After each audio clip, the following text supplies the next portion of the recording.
এই জন্য আল্লাহ পাক বলেন ইন্নাল্লাহা ইয়া'মুরুকুম আন তুআদ্দুল আমানাতি ইলা আহলিহা, তোমাদের আমানত সমূহ আল্লাহ নির্দেশ দিচ্ছেন তোমাদের আমানত প্রকৃত মালিককে তোমরা বুঝাইয়া দাও।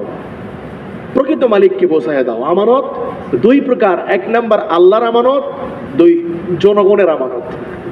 আল্লাহর আমানত, আল্লাহ পাক জন্মগতভাবেই আমাদেরকে সৃষ্টি করার পরে আমাদের যে অঙ্গ প্রত্যঙ্গ দিয়েছেন, এই হাত আমাদেরকে ইবাদত করার জন্য দিয়েছেন, এই চক্ষু আমাদেরকে কোরআন দেখার জন্য দিয়েছেন, এই কান আমাদেরকে ভালো কথা শোনার জন্য দিয়েছেন, এই মুখ, এই জবান আমাদেরকে আল্লাহ পাক ভালো কথা বলার জন্য দিয়েছেন, এই অঙ্গ প্রত্যঙ্গ হাত পাগুলি ভালো কাজের জন্য আমানত হিসেবে বান্দাকে আল্লাহ দিয়েছেন।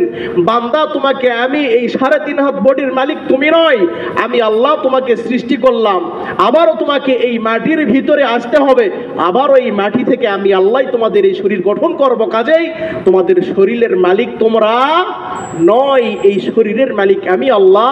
আমি তোমাদেরকে যেভাবে দিলাম তোমরা সেভাবে ব্যবহার করে আমানতদারি রক্ষা করে, তোমাদের অঙ্গ প্রত্যঙ্গের আমানতদারি রক্ষা করে ইবাদত বন্দেগী করে পৃথিবীর থেকে আমাদের কাছে আসো। যদি তা না করা হয়, এই যে হাত আমাদেরকে আল্লাহ পাক আমানত হিসেবে দিয়েছেন, এই হাত কিয়ামতের ময়দানে সাক্ষী দিবে। সূরা ইয়াসিনে আল্লাহ পাক বলেন আল ইয়াউমা নাখতিমু আলা আফওয়াহিহিম ওয়া তুকাল্লিমুনা আইদিহিম ওয়া তাশহাদু আরজুলুহুম বিমা কানু ইয়াকসিবুন। আল্লাহ পাক রব্বুল আলামিন বলেন, হাসরের ময়দানে, কিয়ামতের ময়দানে মানুষ মিথ্যা বলবে, জবান বন্ধ হয়ে যাবে, মানুষ সত্য কথা বলতে চাইবে না। মিথ্যা বলার কারণে আল্লাহ পাক জবানে মোহর মেরে দিবেন। আল্লাহ পাক রব্বুল আলামিন সেই দিন হাতের জবান খুলে দিবেন। এই হাত আমার, এই ডান হাত বাম হাতের বিরুদ্ধে সাক্ষী দিবে, এই ডান হাত বাম হাত আমার জবানের বিরুদ্ধে, আমার কাজের বিরুদ্ধে, আমার কর্মের বিরুদ্ধে আল্লাহর কাছে সেই দিন সাক্ষী দিবে। আল্লাহ, আপনি আমানত হিসেবে বান্দাকে দিয়েছিলেন, বান্দা আমানতদারি রক্ষা করে নাই, বান্দা আমানতের খেয়ানত করেছে, এই হাত দ্বারা অন্যের প্রতি জুলুম করেছে। আল্লাহর হাবিব সাল্লাল্লাহু আলাইহি ওয়াসাল্লাম বলেন, মান আল মুসলিমু মান সালিমাল মুসলিমুনা মিন লিসানিহি ওয়া ইয়াহদি। খাঁটি মানুষ, খাঁটি মুসলমান ওই ব্যক্তি যার হাত এবং মুখ থেকে অপর মুসলমান নিরাপদ থাকে, যার হাতের দ্বারা কোনো মুসলমান নিরাপত্তাই পায়, যার জবানের দ্বারা কোনো মুসলমান শান্তি পায়, নিরাপত্তা পায়। এমন হাত এবং মুখ যেন জনগণের কল্যাণের স্বার্থে ব্যবহার হয়, মানুষের আমানতদারির স্বার্থে ব্যবহার হয়। এই হাত মুখ দ্বারা যেন আল্লাহর নবী বলেন কোনো মানুষ কষ্ট না পায়। এই হাত এবং মুখকে হেফাজত করা, আমানতদারি রক্ষা করা, আল্লাহর ইবাদতের মাধ্যমে আল্লাহকে আমানত ফিরে দেওয়া। আমাকে কপাল দিয়েছে আল্লাহর কদমে সেজদা দেওয়ার জন্য, আমার জবান দিয়েছে আল্লাহর কথা বলার জন্য, আমার চিন্তা ভাবনা মেন্টালিটি আল্লাহ পাক দিয়েছেন আল্লাহর বিধানকে ভালোভাবে ভাবার জন্য। এই সব আমানতদারি রক্ষা করতে হবে। আল্লাহর আমানত আল্লাহকে ফিরিয়ে দিতে হবে।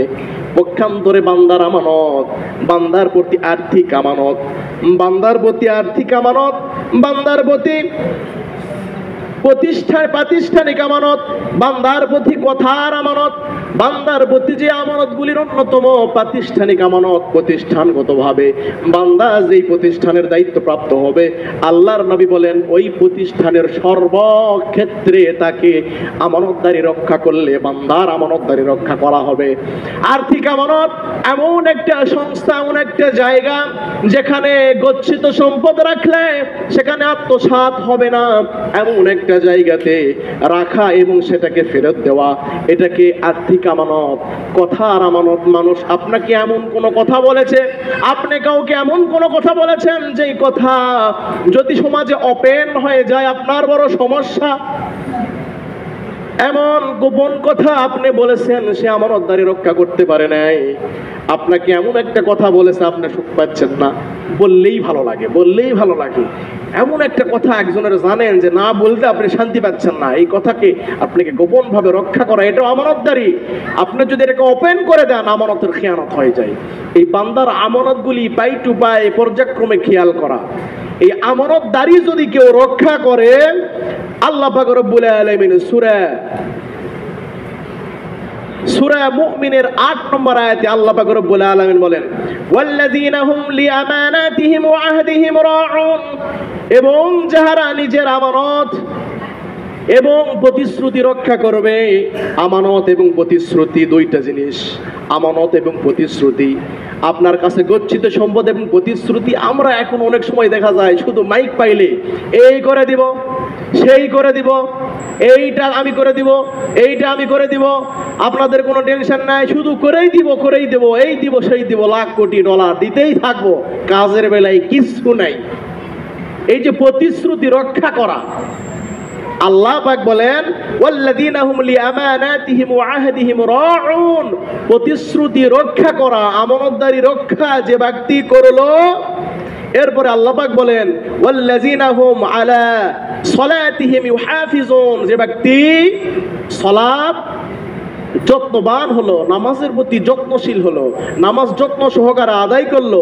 আল্লাহ পাক রব্বুল আলামিন 10 নম্বর আয়াতে বলেন উলাইকা হুমুল ওয়ারিসুন, তারাই হবে উহার উত্তরাধিকারী। কিসের উত্তরাধিকারী?